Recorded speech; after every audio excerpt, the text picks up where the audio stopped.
Hi, my name is Selena and welcome to Live Light Well.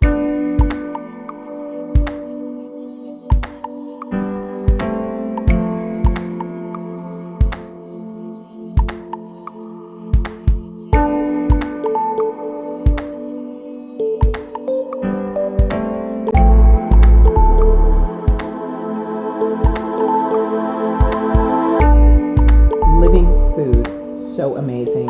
Eat life.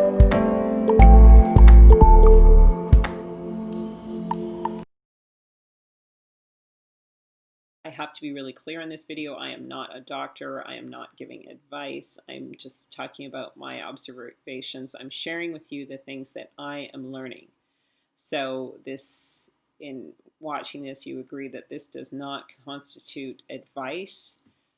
It's merely shared information, and it's not the panacea. And I am not a medical doctor, so I am not in a position to give medical advice to anybody. So I'm not here giving it to you. I'm just sharing some of the stuff that I've learned from these various protocols. Welcome, Dr. Jennifer Daniels. So, and welcome Mishpachah in the name of Yahushua HaMashiach. Welcome everyone to Into All Truth and Live Light Well today.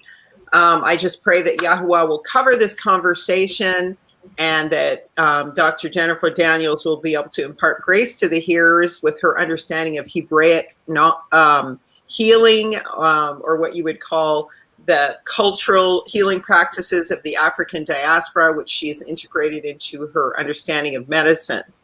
And so I just pray, Yah, that Yah would bless this whole interaction. I was actually doing all my stuff waiting for Jennifer, and she was watching me while I was doing everything because we came on a little late. But anyway, we're so happy to have you here, Jennifer, and we're so happy to have you, audience. So I think probably what it's best to do is to just get started. The little that you know about me is that I do health coaching from a natural health perspective. And my mother was a doctor, a professor of medicine. And I really noticed a shift in how medicine was practiced. And I have my own autoimmune illness. And so what I started doing when I was researching natural healing modalities, I heard about Jennifer Daniels. And there was an interesting connection between the things that Jennifer Daniels came to understand as both a doctor with a Harvard medical degree, but also a Wharton Business School graduate. So she put the two things together, but she was also able to understand some of the spiritual implications of what exactly the medical business was doing. And also in that process of learning how to heal people in her own community, she looked to and saw a lot of the natural healing methods and modalities practiced by the African diaspora, and she's incorporated them into her current practice. So Jennifer, would you just go ahead and... So I think everybody just kind of blindly goes into the big pharma situation, into the hospitals, and they trust all those authorities and they obey the authorities. And, you know, the hardest people to change are the people who are, quote, educated. And Jennifer Daniels had something really interesting to say about that. She has a business degree from the top business school in the United States. She was doing that simultaneously with her medical degree.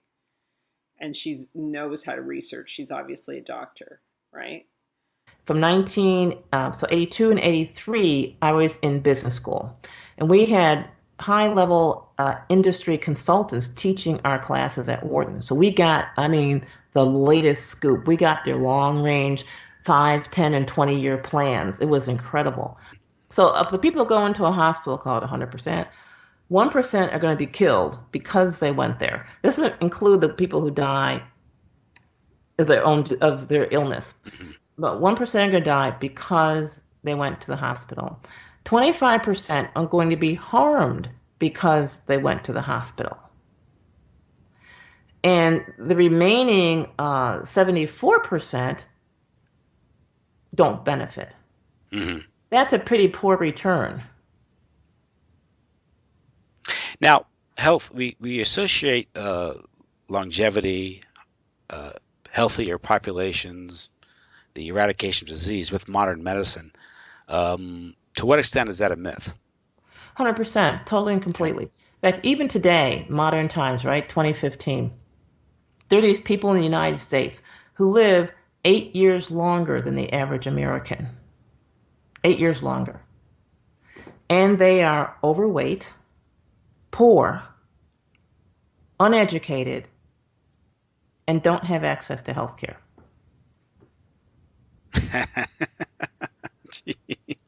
So it's the people who have healthcare in quotes, and they get all the drugs. Get this, healthcare, right? Healthcare, educated, trim and fit.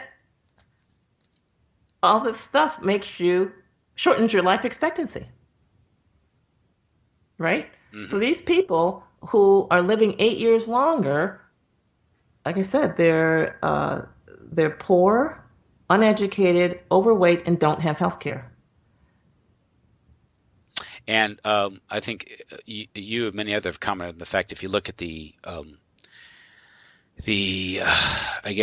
drop in mortality and disease, and also the spread of disease, wasn't so much the application of vaccines or modern medicine. It was just the improvement in public sanitation and diet in the early part of the 20th century that brought about that revolution, correct? That's one thing. The other thing is, you can always change the way you count. You can't cure the disease, rename it. Isn't that what they did with polio? Exactly. Mm-hmm. And I live here in Central America, right? So we had something called malaria. Remember that one? Mm-hmm. It's a disease carried by mosquitoes, and you couldn't build the Panama Canal because of it. And so supposedly malaria was eradicated. I said, how can that be? Man, we got mosquitoes everywhere. And so we have this thing called dengue fever. Mm-hmm. If you look up dengue, you look up malaria, the symptoms are absolutely identical. So what do? You can't eradicate it, rename it. And what has happened in our culture is absolutely identical to the most primitive of cannibalistic cultures. And what has happened is each one of those primitive rituals, whether it's cannibalism, human sacrifice, human mutilation and torture to show allegiance to the king, ritualized rape, all of these things that we can so easily see in other cultures exist in our culture today, but they're shrouded in a white coat and in something called science. Yes, science and scientism. Yeah. Mm-hmm. The new religion. I was So with AIDS, they say it's a retrovirus, correct? Right. But then at the same time they claim that's pathological, so they're contradicting themselves. That's contradiction right there. Okay, so not only do they not isolate the virus, they claim that a retrovirus is pathological, which contradicts their own claim. They create a fantasy characteristics for this thing called human immunodeficiency virus, characteristics that aren't characteristic of any virus. It's like the Ebola story. It just gets more grotesque and unrelated to any known scientific fact at all. And you have these hemorrhagic fevers that are occurring in tropical areas, which any number of things can cause, and they say it's Ebola. But the same hemorrhagic fevers occur in the United States, and it's called the E. coli. The American Cancer Institute came out and said, well, 25% of people will live without any intervention at all. I think they said something to that effect. Yeah, they always confess to half of what it is. Yeah. but it begs the question, because there's survival. If you live 5 years one day, you're a cancer survivor. Then you die the next day. It doesn't, it's okay. Yeah, you've been cured. You've been cured. So you've been cured. I mean, a lot of these cancers, that 25% figure is a lot better than a lot of what these patients go through. If you really think about it, if you go past that 5-year threshold. So. Well, the other thing is, what about your 5 years? What about the misery of the chemotherapy and long-lasting side effects? For example, the standard of care for breast cancer is adriamycin. We used to call it red death in medical school. It's called red death. Why? Because it killed people. But anyway, women are getting that, and it causes damage to the heart. So what are women doing? They're getting chemotherapy for breast cancer. 35% of women diagnosed with breast cancer die of breast cancer. At least 30% die of heart disease, which is a complication of the therapy. Yeah. So, with that treatment, with the treatment regimen, is again when they're dealing with cancers, they're not dealing. They either poison you, or they cut you apart, or they burn you, which is the standard care for cancer still. Right. Right. Now, the rationale behind that is cancer is such a deadly disease that we have to use even more deadly drugs. And if the drugs kill you, it's okay because you would have died even sooner of your cancer had you not received therapy. And this is what we doctors are told in medical school. So cancer death due to therapy is a good death. Yet there's no investigation into what causes the cancer. I mean, there's no real all the fundraising, pink ribbons, and March for the Cure. It's got nothing to do with the finding the source of the cancer and the cure. Well, as if that's their responsibility. Again, this is another fallacy. The problem's not the system. The problem is the people using the system. It's like expecting a lizard to fly. Mm-hmm. These people are there to make money and to enrich the hospitals, drug companies, and insurance companies. And you're going to expect them to look for a cure? Mm-hmm. I don't get it. And something like the American Cancer Institute, or the cancer. Right. These are these are $100 billion endowments, and they're a business. And their business is to support the current system, and the current system has so much money invested in buildings and hospitals and diagnostic machines. It has nothing to do. It's not designed for health, and they don't care. They just use the name healthcare as a propaganda thing. It's like I'm new here to Panama, right? So I didn't understand the culture when I first came here. I didn't understand the language either. So it's just this Panamanian is trying to help me get things done. I get my phone, get this done, blah blah blah blah. And then there's this blaring announcement. I said, Enrique, what are they saying? What am I supposed to do, Enrique? What do I need to do? And he says, oh, doctor, don't worry, it's just propaganda. And so I feel like saying to people, oh, don't worry, it's just propaganda. Mm-hmm.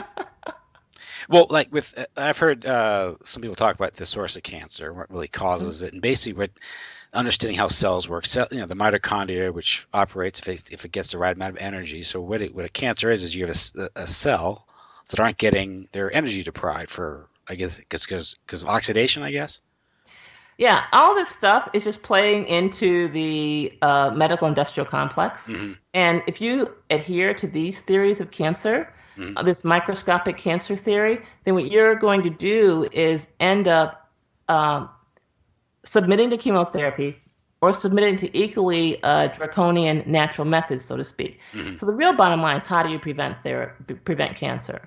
And oxygenating your cells is not the answer. The answer is simply get the chemicals out of your life. These chemicals are entering your body and killing and destroying your cells.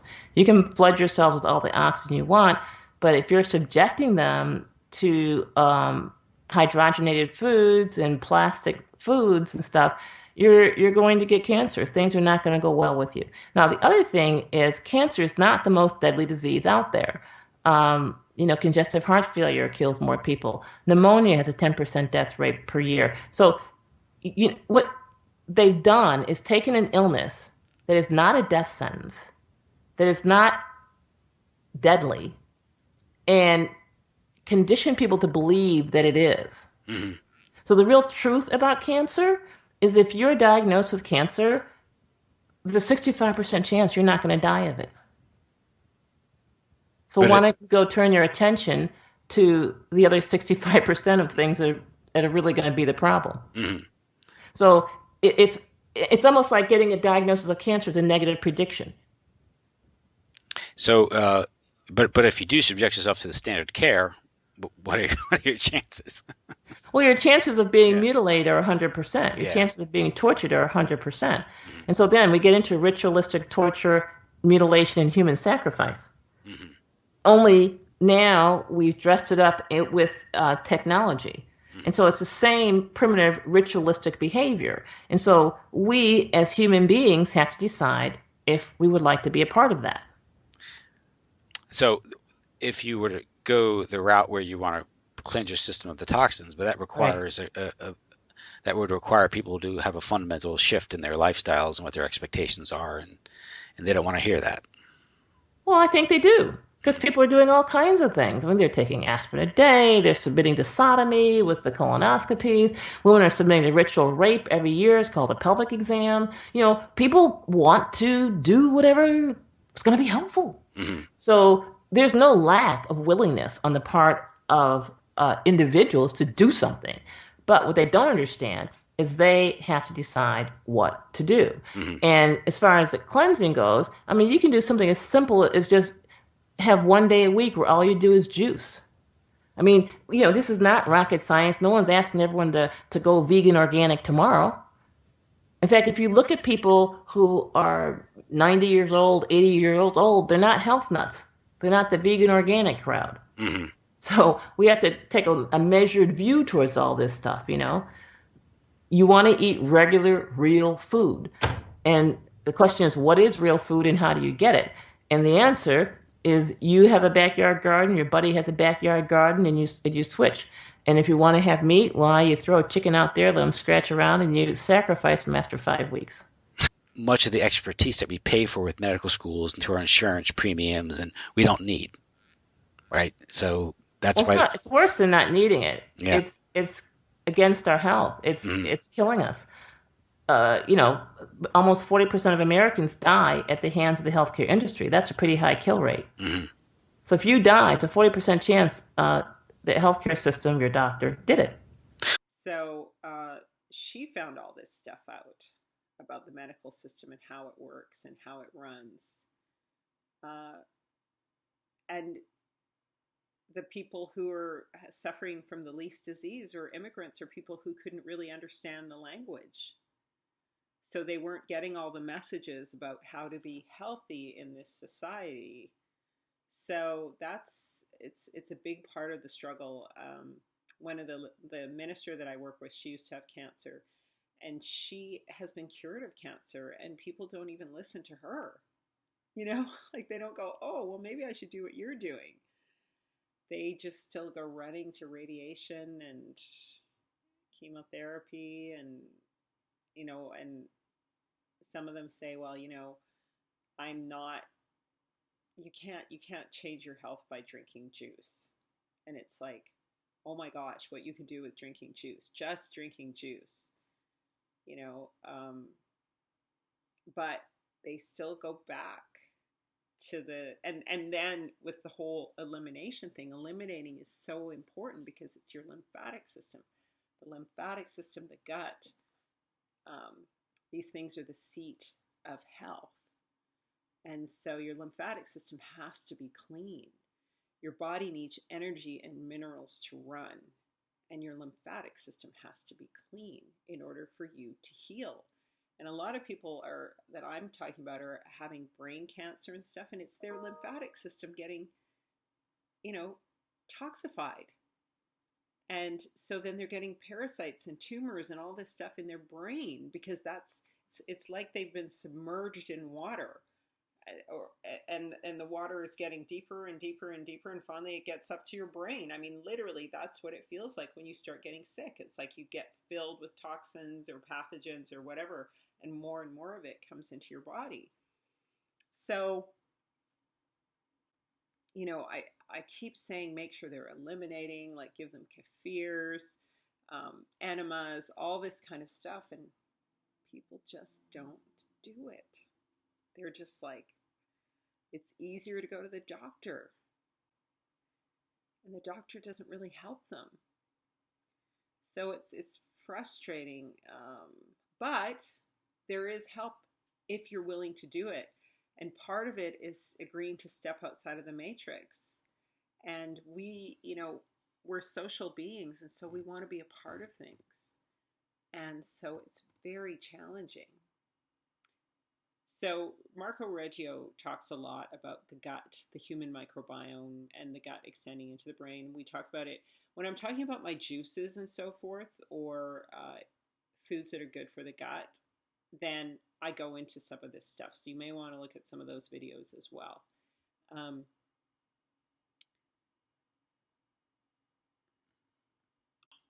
one of the things with fasting I have to be careful about here is that it's almost like we as North Americans have missed fasting for all of our lives. And you can imagine if we were supposed to fast once a week from sunup to sundown for 50, 60 years and we didn't do that, how much buildup we'd have in our body. So with fasting, often when people are really ill, and I've noticed it with a lot of cancer patients, they don't want to eat. And it's probably a good thing that they don't want to eat, because then the body will start to heal. But the thing is that when they go into the healing process of fasting, they just start offloading all these chemicals and getting all this pushback. So the best thing to do is juicing and doing herbs or both while you're fasting, because that will help to deliver nutrients to your body and to usher out all of the toxins. So not to say that you should starve cancer patients. I'm just saying, it's just stuff I'm observing. I don't know anything. I'm just a regular person. And you do have to make a lot of adjustments, actually, and it goes into every area of your life, and you start to, I hate to say awaken because it's such a new age term, but it's like you wake up and you decide that you must start living your life differently on every level. It starts to affect every level. It's like unplugging from the machine. And so it gets to be much bigger than just changing your diet. Do you know what I mean? It becomes, you become aware of a lot of things. And I'm not into consciousness or anything like that, because as a Christian, knowledge was the reason for the fall. Having knowledge or being aware of things is not necessarily the solution to freedom. They have all these AI intelligence computers coming online now and robots and stuff, and they're all fighting and arguing. And they came online through Bitcoin is basically how they built their DNA. It's called blockchain linking or something like that. They put themselves together, their identity, and learned more and more by mimicking us and taking part in all these financial exchanges. And so, but they did it off of Bitcoin and the dark web. So they're totally corrupted. Like their core identity is based off of corruption and wickedness and lying, and apparently they lie to each other and they do all these things. So it's just, and then I have all these theories about that, but we won't go there. But what I'm saying is that knowledge, consciousness, awareness is not the solution to everything. Now, the Bible says my people perish for lack of knowledge, though. So you still do require knowledge to be helped. But you can't make it your idol, and it's not going to save you. This is my way of kicking off the series. We heard a bit from Jennifer Daniels, and so now I'll have my next installment coming up, and thank you so much for watching, and don't forget to eat well, eat life. Bless.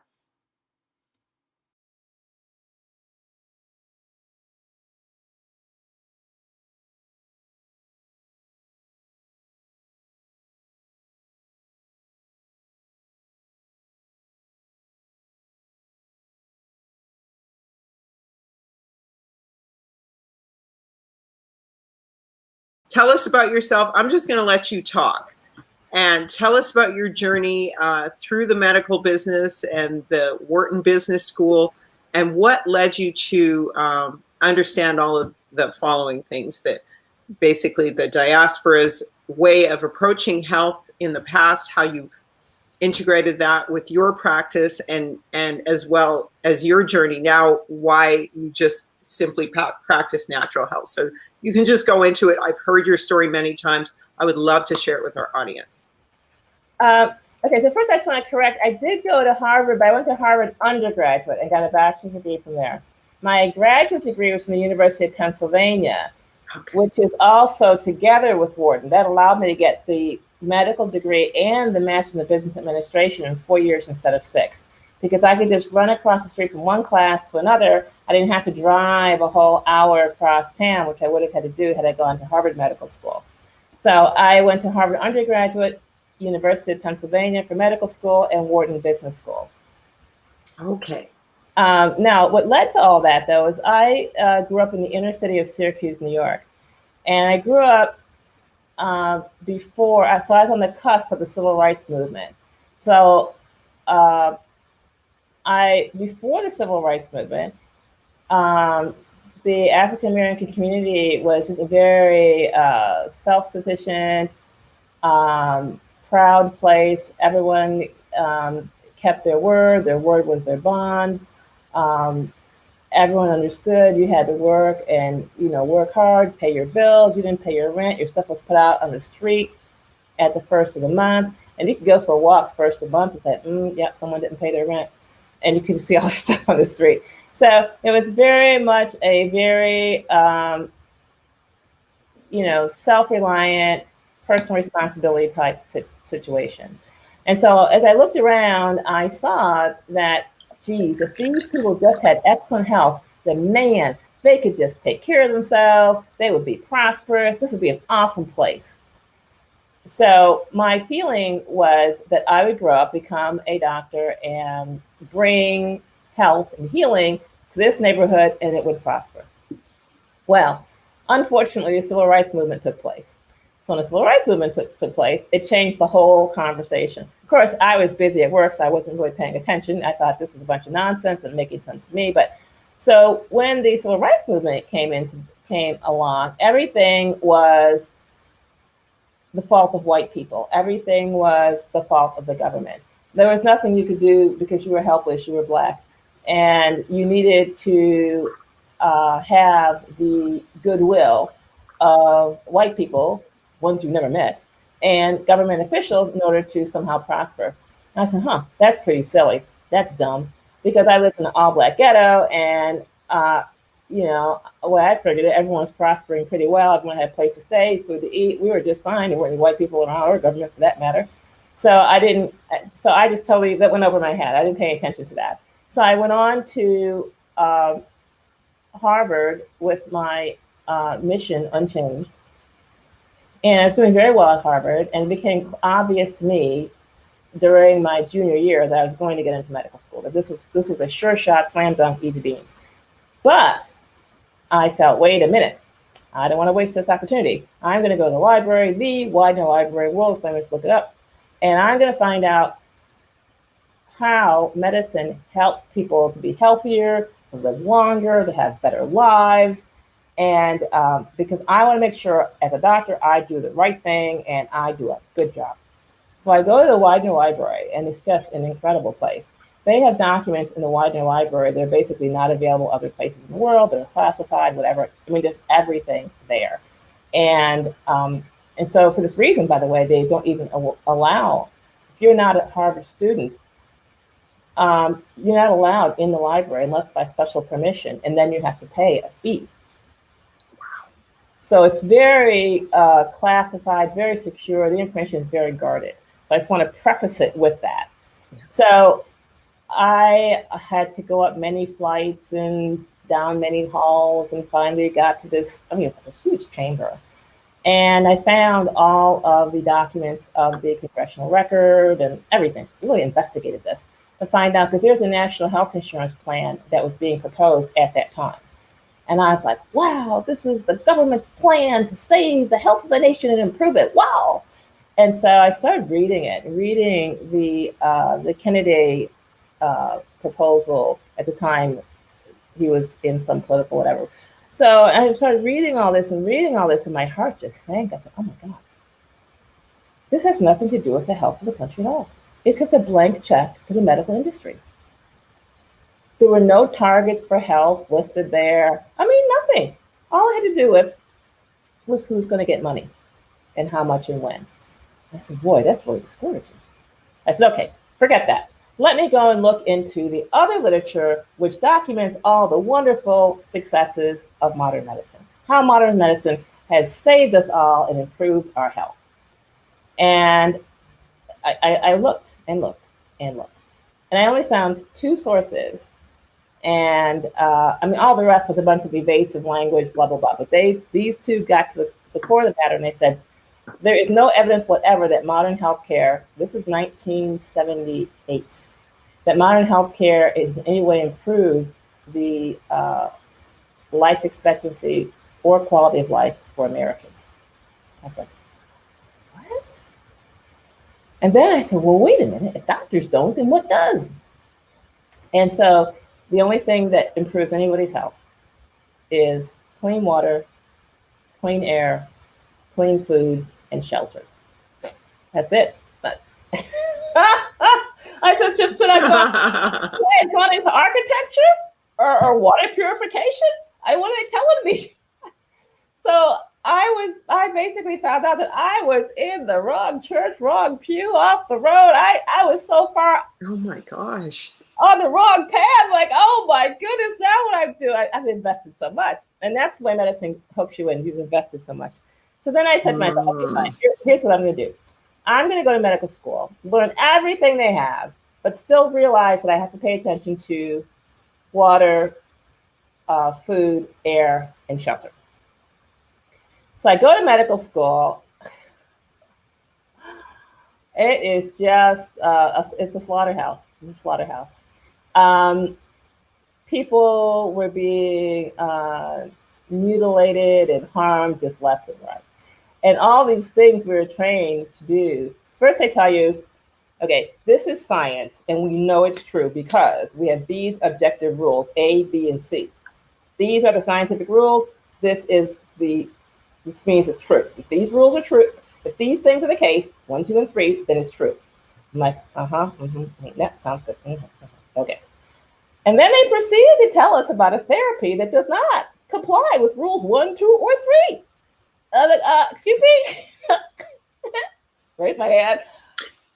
This does not appear to be true. And they said, Jennifer, just don't worry about it. The research is coming, and there will be research that will show this is the case. So don't worry. Research is ongoing, and there will be research showing it's true. I said, okay, make a note of that. I'm going to keep checking. And so meanwhile, I'm looking at these patients, right? Clinical care, looking at the patient. You see the patient, they come in, they're in a certain condition. You intervene. We have lab results, right? Lab results, oh my God, not normal. You intervene, normalize all the lab results, and 6 hours later, they're dead. I said, wait a minute, look, question here. So I think something's wrong here. They, oh no, Jennifer, don't worry, all the lab results are normal. Patient's dead, but hey, success. I said, this is not adding up. And so things just got worse and worse and worse. And so at the end of each semester, I would go to the dean. So like, we got to take this to the top. And so I sat down with the dean of students, because I didn't rank high enough to talk to the dean of students. So I said, hey, dean, between you and me, I'm going back to the ghetto to practice medicine. And in the ghetto, they don't litigate stuff in malpractice. They handle things directly on the spot. So we can't be doing stuff like this. I need better medicine than this, all right? So what do you guys got for me? I need the cures. And so the first time I went and talked to the dean, he said, well, Jennifer, don't worry. Next semester, we're gonna do the cures. All right, so next semester, of course, more of the same. Go back to the dean and say, hey, dean, remember that ghetto I told you about? Yeah. I want to go back to the ghetto, open a medical practice, and I cannot use these types of techniques that are harming and killing people. I need to cure something. He says, well, Jennifer, that's why we have continuing medical education, but I still think you're going to get some cures next semester. I said, okay. So I studied hard and I paid attention and I went to the classes and I did everything I was told to do, and even worse. So I go back to the dean again. I say to the dean, look, this is not looking good. Still no cures. In fact, things are getting even worse. People are being harmed. And somebody says to me, maybe you shouldn't go back to the ghetto. Maybe you should practice someplace else. Oh my gosh. Yeah, so that to me, I cannot. You know, I just want to talk to you a second about those lab results because, you know, there's stuff that I've researched and I found out that I can't remember if it was Harvard or Princeton, but they have videos and research showing that the life is in the blood. It's not the electrical factor of the blood actually causes the heart to pump, not the heart itself. Right. And there are other things too, like the blood is the last measure of life because the life is in the blood. So there are other ways to measure illness, and that's why you can do all of these a series of tests and check the blood out, and the blood will look fine, but the person's dead. No, because it's the last measure. The person was alive. When the blood was abnormal, the person was alive. But when we intervened to normalize it, the person died. Right. I've got it. It's just like, I guess the bottom line is it's a poor measure. Now tell me more. Yeah, it's just the medicine is not true medicine. It's not true medicine. And there's a whole, one of the reasons why I want to talk to you. Is medicine. So you have to, there's something called the medical care. Let's use that term, medical care. So maybe medical care is not medicine. So in traditional societies, they'll use the word medicine to mean healing and herbs and things that make you better. That's what medicine is used in the lay, unlicensed population. But medical care is engaging in activity according to prescribed protocols that have been designed by drug companies, insurance companies, and governments to control and impoverish and harm people. That's pretty much the size of it. So people in their mind equate medical care with medicine. This is not true. People in their mind equate pharmacological pills with medicine. Not true. So the pharmacological pills are poisons, and they will tell you that. You read an EPDR, it's poison, poison, poison. So the problem, I think, is imprecise communication. And just like in the legal field, you can have a term used one way in human discourse, but in the law or in the court, it's a totally different meaning. And that's the way it is in medicine, and people do not appreciate that. That when your doctor says everything is fine, that does not mean that you're healthy. That just means there's nothing more for us to bill you for at the moment. Right. Now, how were you able to discover this? What was your personal journey with, I guess, the rituals and practices of medicine, as well as your patients' responses once you started practicing? So it's two separate journeys. One is my personal journey, which is my personal health. I'll just summarize it real quick here. I have had 4 surgeries in my life. Each surgery I was told was an emergency, that I needed to have it or I would die. And that was totally not the case. And so I just had to make an executive decision after the 4th surgery that I was never, ever again going to have a surgery, no matter what the doctor recommended, or if he said I was going to die. Because these surgeries are done according to the standard of care are, as a matter of fact, irrelevant, unnecessary, or even harmful to the person's health.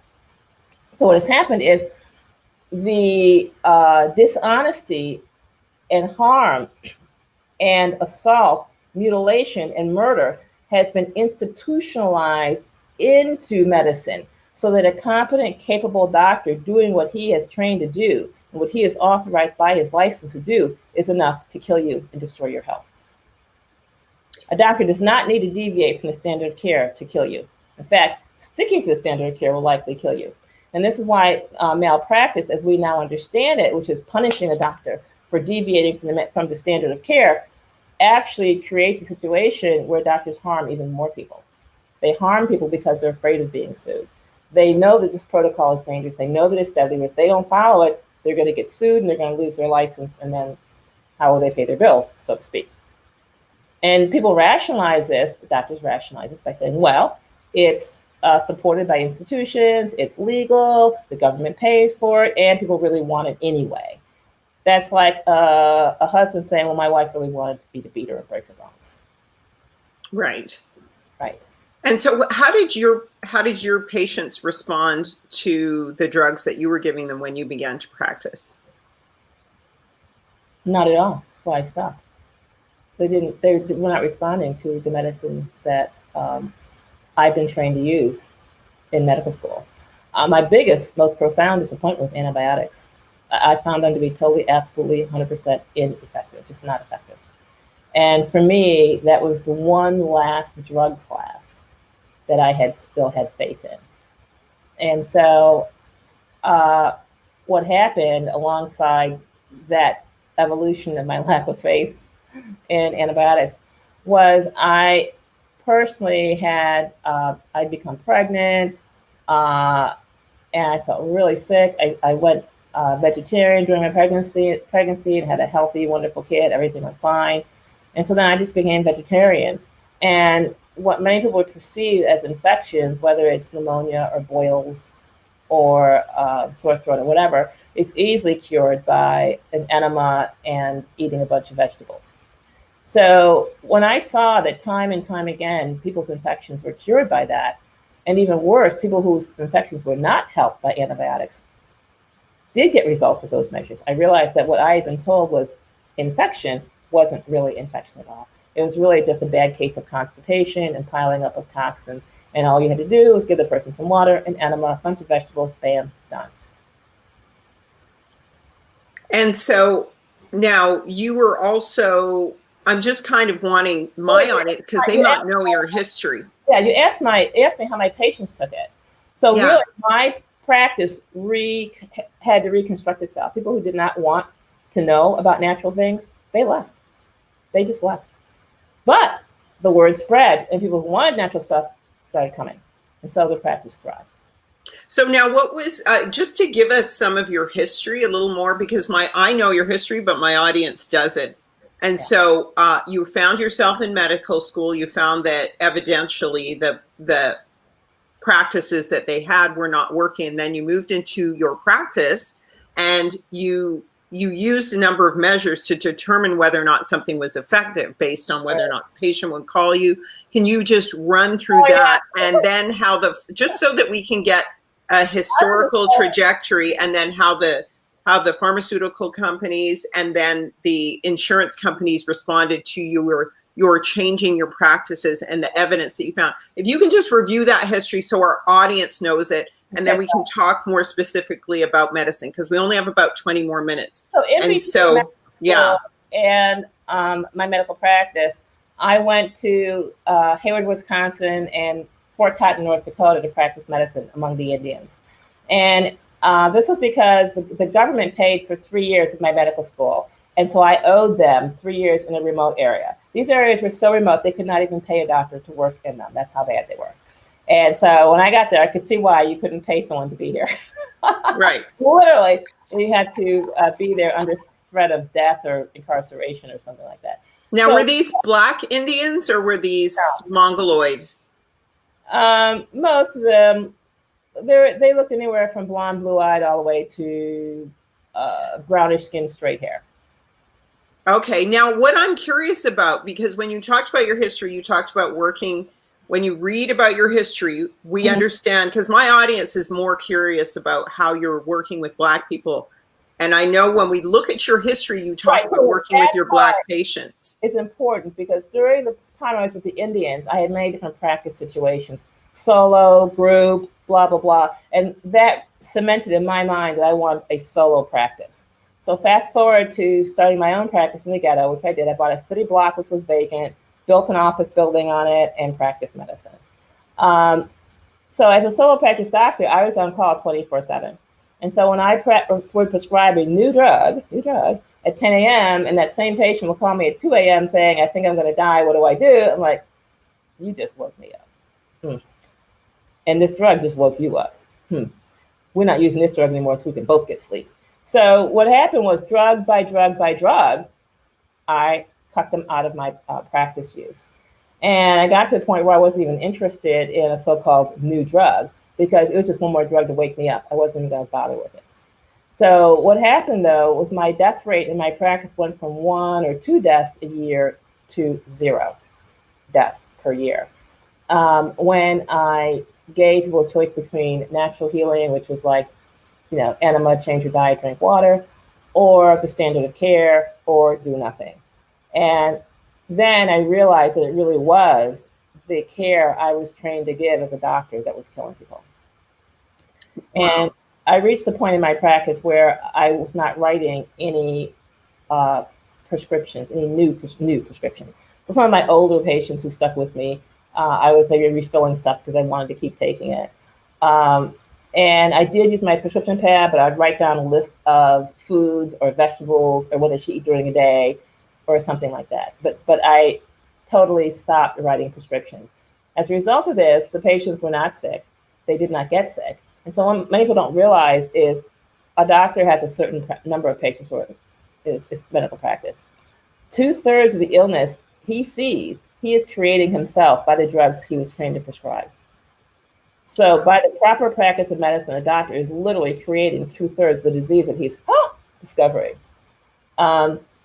So when I stopped prescribing drugs of any kind, my patients' use to the hospital went down to just about 0. So busy medical practice, I wasn't even hospitalizing one patient every 3 months. And so, of course, the hospital called and said, what's wrong? No hospitalizations.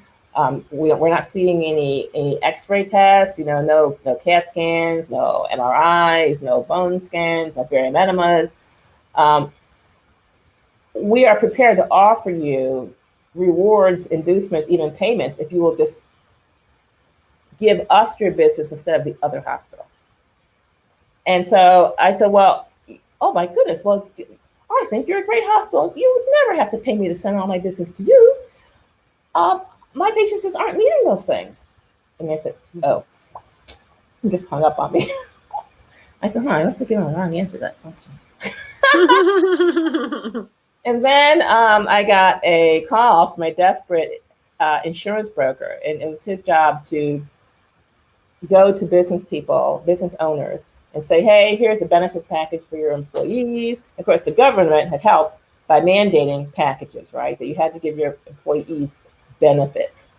And so he called me because he was not able to sell any of these benefit packages because I was not listed as a doctor on the list of available doctors you could go to that they would pay for. And many business owners had told him, if Dr. Daniels is not on your list of doctors that you will pay, we will not offer your plan to any of our 1,000 employees. And so this really shut them out. I guess this happened with more than one. This happened with a lot of business owners. Wow. And so he called me up to tell me he could not feed his family because he was not able to sell these insurance plans. And I explained to him that those insurance plans I'm not signing up for because there's a clause that says I have to provide health care free to their enrollees for up to a year. As long as the enrollees are paying their premiums, the insurance company has by law the right to not pay me for a year, and I will continue to provide the care.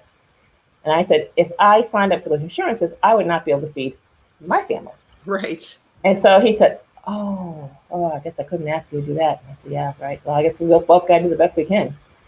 So then I got a call from another, this time a vice president of a local insurance company. He says, Dr. Daniels, it's come to my attention that you are not listed as one of our physicians, and we need to rectify this. I'm going to send a courier to your office with a contract. I want you to sign it. And I explained to him I could not sign it because of the particular clause. And he just hung up. And I said, I thought that I was really polite. So the drug reps, people don't realize the drug, but the economics of your doctor's situation is this. He pays so much money in taxes and he has so much in loans to pay back that he is barely making it. I don't care if he's making even if he has $300,000 a year adjusted gross income, the amount he's paying on his student loans and various other things, he's barely getting by. And so when the drug rep comes and brings him a catered dinner for $5 for him to take home to his family, or when the drug rep comes and brings him extra equipment for his office, he can now furnish his office. That's a huge, huge thing because he has to bill $1 in order to have even 10 cents to put towards feeding his family. So for a drug rep to bring him a gift is huge. Plus, the drug rep did the shopping. So this was my favorite drug rep. She did all the shopping for my kids, for their birthdays, everything. It was great. She comes in and she's really just, apparently she looks really awful, like she's in a bad mood. I said, oh my goodness, whatever it is, surely we can work this out. You know, you're my favorite person. And she said, you know, what's going on? Last year you prescribed $3,000 worth of my drug in 1 month. This year, $0. Something's wrong. What's going on? I said, well, you know, here's your samples. I get the samples out and tell people at the script and tell them to get it filled. And she says, no, you're not even prescribing my competitor's drug. And that's when I said, well, you have crossed the line. I will talk to you about your drug, but not to you about your competitors. It's like, no, we're not doing that. So she told me she demanded an answer. And I told her she wasn't going to get one. And she stormed out the office. I mean, it was really intense. I thought I was going to have to call the police. But right. I realized that drug reps are really the doctor's supervisors. So their role is to supervise the doctor and report back to drug companies. And doctors don't even realize this. They don't even see it. I mean, I didn't see it myself until the situation where she so boldly came into my office and told me she demanded to know. And like, I had to tell her, like, excuse me, you're not paying the rent here. You're not making the building payments. You don't own the city block. You know, and she's not a doctor. Who cares? She's not my boss. She doesn't own me or anything that I'm using. So, you know, she's got no obligation. You know, and by the way, even if you're not a doctor in New York State, if you own a clinic, you can decide what drugs are prescribed and in what order and who gets what. So in other words, in New York State, owning a clinic is better than having a license. And you have that authority because that has been litigated and doctors have said, you know, I went to medical school, I should be able to use my medical judgment. And New York State legislature says, no, you cannot. No, you cannot. You cannot endanger the profitability of the business owner. That's because you're a doctor with a degree. Not happening. So, wow. Piece of education for you. Wow.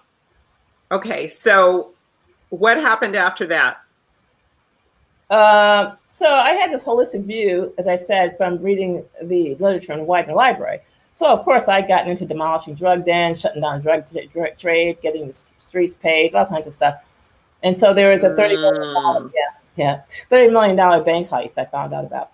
I said, holy crap, it's a $30 million bank heist. It's going down. I'm like, is anybody looking? So of course, stupid me, I alerted the proper authorities, you know, the mayor, the common council, whatever. They all said, oh, Jennifer, just go back to practicing. I said, wait a minute. I'm going to let the bank know they're being robbed. I'm going to let the bank know it's a bank heist. Oh, I let the bank know. They were very interested. They're like, whoa, wait a minute. They looked into it and they shut it down. And so I thought, well, very good. There. $30 million is a lot of money. Yeah, someone got mad at you. Gangsters. Yeah, it was pretty bad. So unfortunately, the gangsters controlled the licensing department. One thing led to another. My license was removed. I was put on 2 do not employ lists and the terrorist list. And I realized the United States is not a safe place to be. At least not for me. I was like, okay, Jennifer, you have messed up. You need to leave. And so I left. And so now you're in, is it police or? So I'm in Central America now. Okay. And, I just broadcast from Central America. I live in Central America. I've learned my lesson. If the government does anything I least disapprove of, I just know I can just buy a ticket and leave.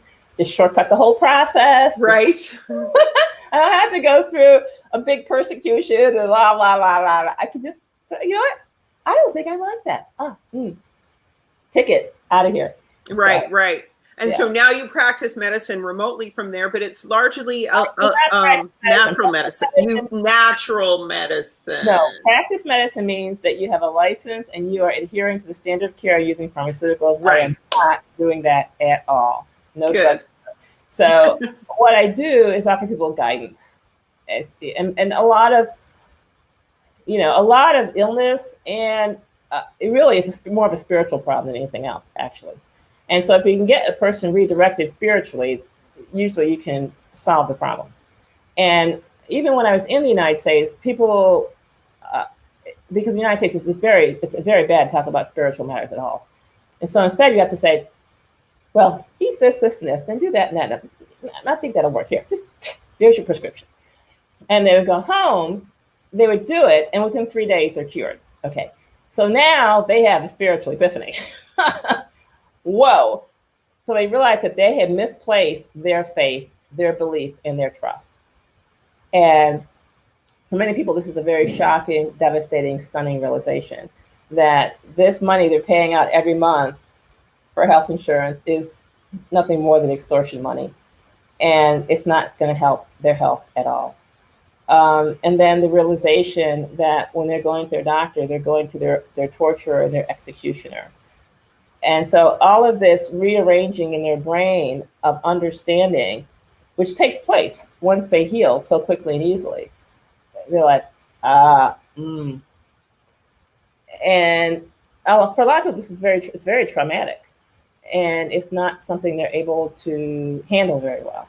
So now listen, can I ask you, because I've listened to a lot of interviews with you, and one of the things I found really interesting was the way that the medical system basically you used a brilliant parallel, and that was like, you talked about sacrifice and offerings. You talked about how, like, as you said, ultimately the medical system is your executioner.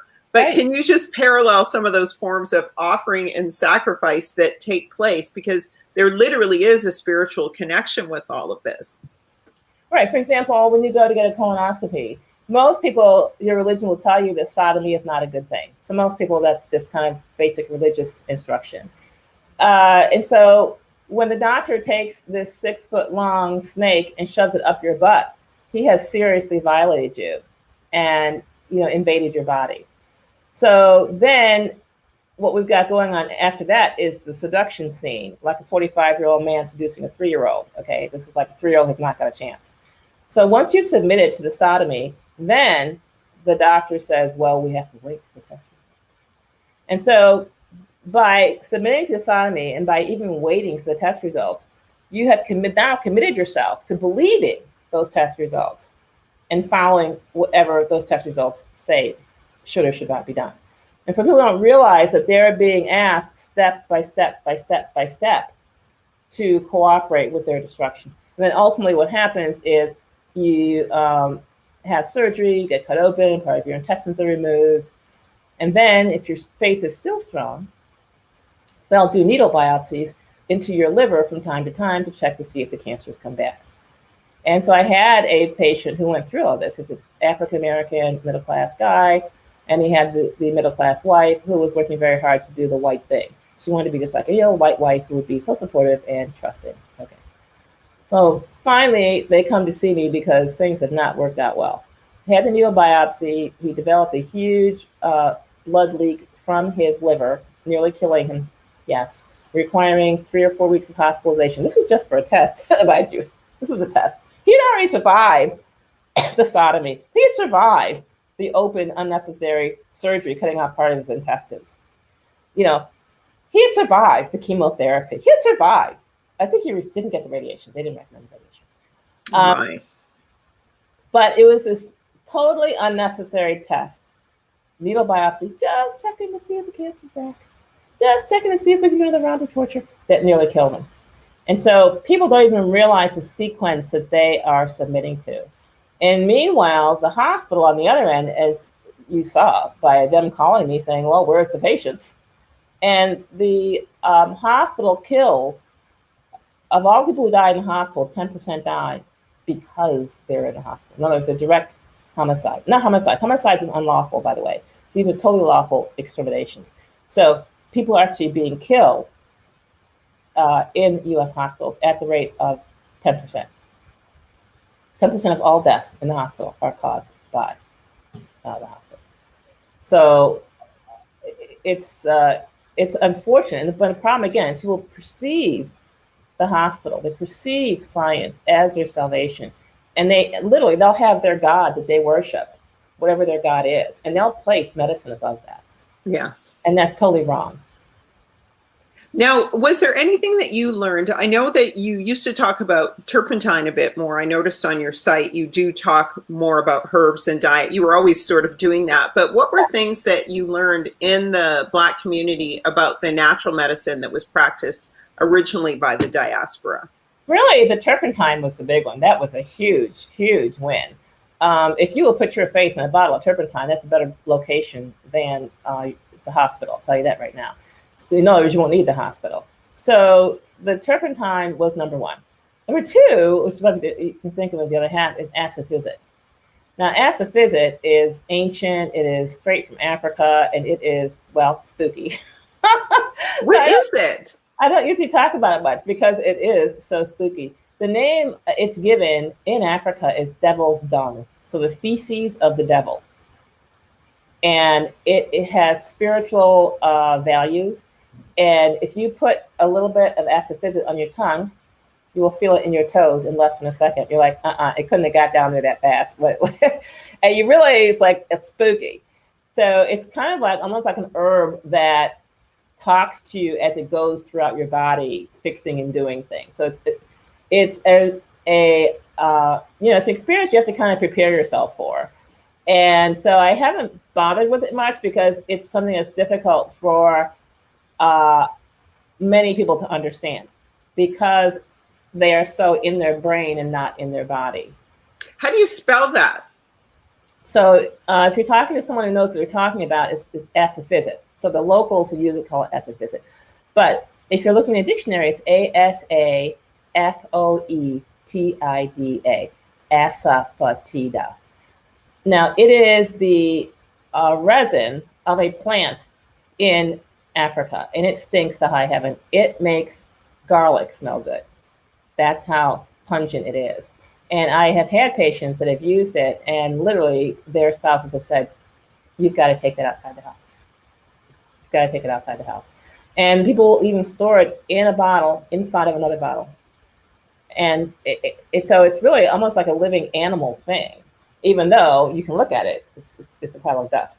But the way it's harvested is they take the plant, cut it off at the base, and this resin oozes up out of it. And it's a dark brown. It turns to a glass, hard like glass. And then they take that and grind it and cover it with either wheat flour or some powder so that they can even transport it and dose it. And it's dosed in grains. So what you can see is the white powder, and like 5 or 6 of those is a dose. Wow. So asafoetida was my next big discovery after turpentine. So now, can you talk to us a little bit about with both of them about what they cure, what they heal, how to use them? Now, obviously, you're not recommending anybody right now follow your instructions, but just to give us a little bit of understanding and knowledge about how they work. Okay, so for turpentine is an oil, and it's fat soluble. So it literally goes right through the body, crossing all cell membranes. It works in the fat soluble space. And it communicates with all the parasites and lets them know that it's time for them to go. Thank you very much. It's been wonderful having you here, but you need to leave quickly. And that's why it's so important to poop 3 times a day before you even take turpentine, because if you don't, all the parasites will rush to leave and it'll be like a 10-car pileup, and that doesn't feel good inside your body. So I have a special report at vitalitycapsules.com. It tells you all about it. It's about 31 pages. It's free. And it tells you exactly how to use turpentine. So definitely read that before you even buy turpentine. Then there's, so what did I find out about turpentine? Turpentine is great. You can take it internally and it just heals your whole body. You can apply it topically and it will actually get rid of pain wherever you put it. Yes. Yeah. I had an elderly gentleman, my godmother's in her 80s, and she's African-American, I believe from Oklahoma. And some of her older brothers who were like in their 90s and stuff said, yeah, I would just put some turpentine on my knees and my arthritis would go away. Exactly. And the interesting thing about that is, for the Hebrew scripturally, the tree is the most potent plant. Hebrews are always compared to trees. People are always compared to trees. So this is the blood of the tree. And so this is, in my understanding, is the reason for many of its healing properties. And in some of the interviews I've heard you talked about a lot of the elderly people who you met who were living, you know, centurions who were living that long and longer who had used it. And so when you talked about it, and I had heard it from one of these elderly men, I thought that was really fascinating. And now, what about the asafoetida? Asafoetida. Okay, so asafoetida is different. So asafoetida is more of a spiritual thing. So when you take asafoetida, it goes to all the electrical channels in the body and rearranges and harmonizes your body's communication with itself and with the world. And so it was used actually in many spiritual ceremonies in the Caribbean, or in the Caribbean islands.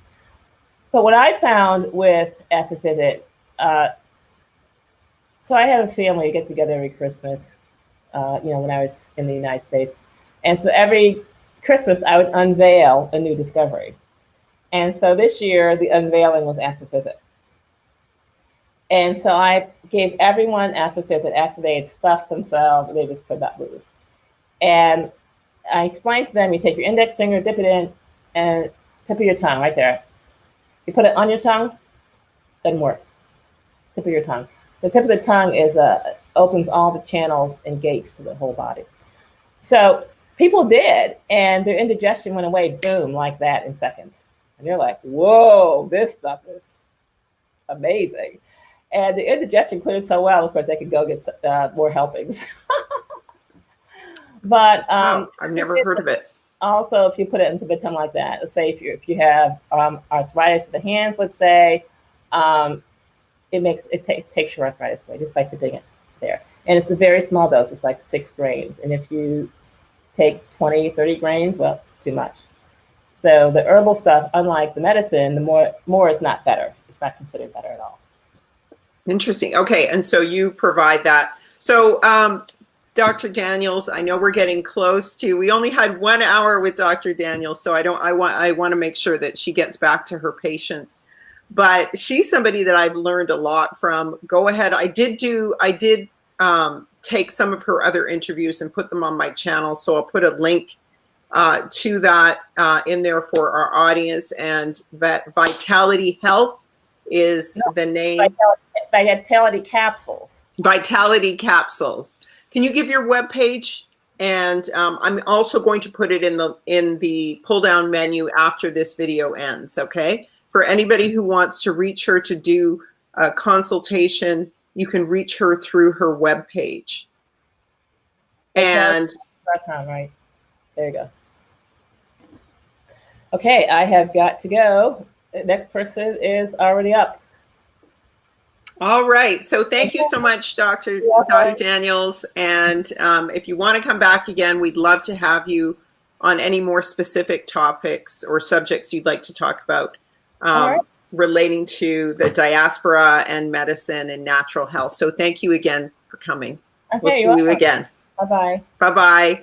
Thank you so much, family, for watching. And I will put Dr. Daniels in the pull down menu. I'll put all of her information in there for once the broadcast is completed. So go ahead and come back and watch this again. And the link will be there for anybody dealing with health issues. I don't know anything about this asafoetida, so that's something you're going to have to research on your own. It's the first time I've heard of it. And so, but I thought it would be really nice to hear from Jennifer Daniels because she practiced conventional medicine and because she was also a business school grad, Wharton Business School. So if you watch more of her videos, you'll find that she definitely creates a link between the medical business and health, okay? Or struggles with health. And she also links it to an almost spiritual, religious practice of self-sacrifice, like sacrificing parts of your body, which I found to be very interesting.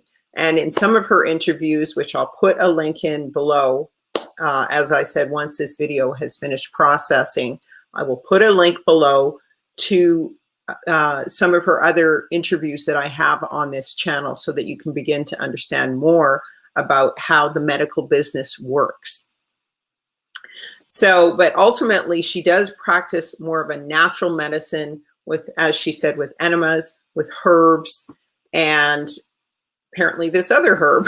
So we'll find out more about that. And if I can get another interview with her again and we get more so into specifics and we have questions from the audience, that might be something that we can do in the future. So if you're interested in that, guys, thumbs up, like, subscribe, and share. And sorry we couldn't have any questions, but she's in the middle of her workday, and this is the longest we could get because she's done a lot of big 3-hour interviews on various channels. So, and she also has her own podcast. So you can go to her site to learn a lot more about her. All right. So family, thank you again so much for watching. And who do we have here? We have everybody prepared and set apart. Alaskan Skies, Miss Liz, Nicole, welcome. And thank you again so much for watching, Nicole. I actually sent you an email. So Nicole, it might be an idea also for you to contact her. But anyway, please reply to my email so that we can continue to talk, okay? And everyone, thanks so much for watching. May God bless you and keep you and cause his face to shine on you. May he be gracious, lift the light of his countenance, and give you peace. Shalom, fam. Thanks for watching. And again, that's right. You can get the calendar at livelightwell.com. That's livelightwell.com. And our cookbook called Chaya, Eat, Life, and Fast. It's a recipe book, but it also talks about eating from a Hebraic perspective. That's eating from a Hebraic perspective. So actually, let me find these links for you guys right now so that you can see Jennifer's page. Here we go. I'm going to just do a screen share with you guys in 2 seconds here so you can find. Here we go. Here is Dr. Jennifer Daniels' page. That's drjenniferdaniels.com. Okay, if you guys are able to see that. That's where you can find Dr. Jennifer Daniels. And it talks about her office hours, her history. And there is also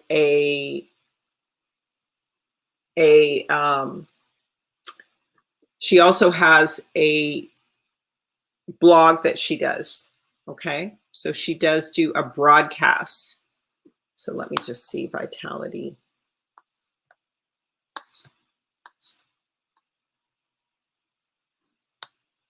Let me just look it up. Vitality capsules.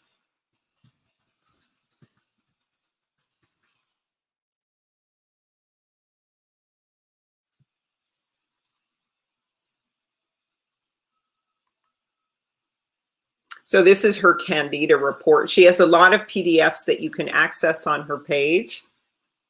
Okay, and so this talks about Candida. So very good educationally. I learned a lot from her by reading these reports, listening to interviews. And she has, these are her capsules. And this is her podcast that you can also go to.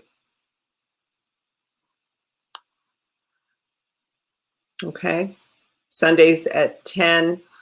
Now, I think that her last broadcast was probably in 2019. I don't know that she's doing it so regularly, but you can listen to a lot of these interviews.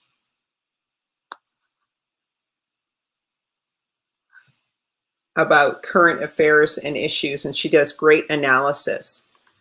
And so family, please go to livelightwell.com if you're interested in understanding your diet Hebraically and learning just basic biblical scriptures on fasting and how it's looked at from the Gerson as well as Dr. Savy point of view. So you can just do a donation for $12 or more and get Chaya, Eat, Life, and Fast. And also, of course, our calendar is available. Here's a video on Chaya, Eat, Life, and Fast, which talks about the ways in which you can fast. And of course, I do some health coaching as well. I'm not a doctor, but I do help to guide people on their paths. So once again, thank you so much for watching, family. Chaya, eat well, eat life. Shalom.